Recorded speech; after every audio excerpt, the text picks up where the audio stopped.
ओबीसीचे नेते लक्ष्मण हाके यांना खरं तर ओबीसीच्या खरं तर कार्यकर्त्यांनी मराठवाड्यातल्या विशेष म्हणजे कार्यकर्त्यांनी स्वतः लोकवर्गणी करून खरं तर एक फॉर्च्युनर गाडी खरं तर भेट दिलेली आहे।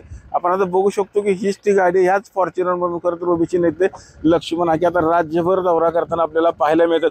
मात्र या गाडीवरनं खरं तर राज्यात आता राजकारण पेटलेलं आपल्याला पाहायला मिळतंय। आज खरं तर अमोल मेटकरी यांनी देखील यांच्यावरती टीका केली होती की ही जी दिलेली गाडी आहे ओबीसी नेते लक्ष्मण हाके यांनी स्वतःच्या खिशातल्या पैशातून ही गाडी घेतल्याचा देखील त्यांनी आरोप केला होता। मात्र ओबीसीचे जे नेते लक्ष्मण हाके यांनी मात्र ही गाडी ओबीसीच्या खरं तर लोकांनी लोकवर्गणीतून गाडी दिली असल्याचं सांगितलेलं आहे। खरं तर लक्ष्मण हाके स्वतः खरं तर आता एका दौऱ्यावरती निघालेले आहेत, ते स्वतः आता आपल्या बरोबर आहेत।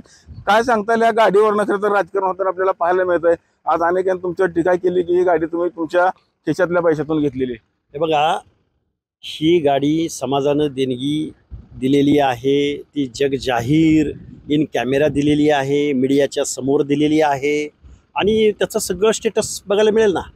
आणि जे कोण टीका करतायत ना ते सत्यत आहेत आणि त्या लोकांनी माझी बाकीच्या सगळ्या गोष्टी या गाडीचा नक्की काय उपयोग होतो? हे बघा, पहिली गाडी माझी ही सेकंड हँड गाडी होती आणि त्या सेकंड हँड गाडीमधून प्रवास करत असताना छतामधनं पाणी गळायचं, सनरूफ खराब झालं होतं। त्या ओबीसीच्या आंदोलनानंतर अनेक रॅल्या निघाल्या, त्याच्यामधून सनरूफ खराब झालेलं होतं, 3-4 लाख किलोमीटर रनिंग झालं होतं, मला वेळेत पोचता येत नव्हतं आणि कार्यक्रम मी दिवसभरामध्ये किमान 3 जिल्ह्यामध्ये माझा वावर होतो।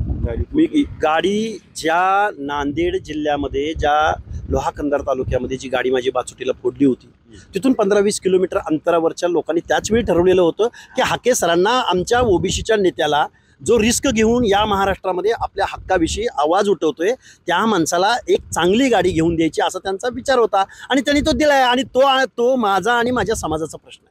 त्यामुळे माझ्या समाजाने हे मला वेळेत पोहोचण्यासाठी आणि एक सुरक्षित दृष्ट्या वेळेत योग्य त्या ठिकाणी पोहोचण्यासाठी दिली गेलेली गाडी हे साधन आहे। त्यामुळे ह्याच्यावर विचार करण्यासारख्या अनेक गोष्टी आहेत, बोलू त्याच्यावर।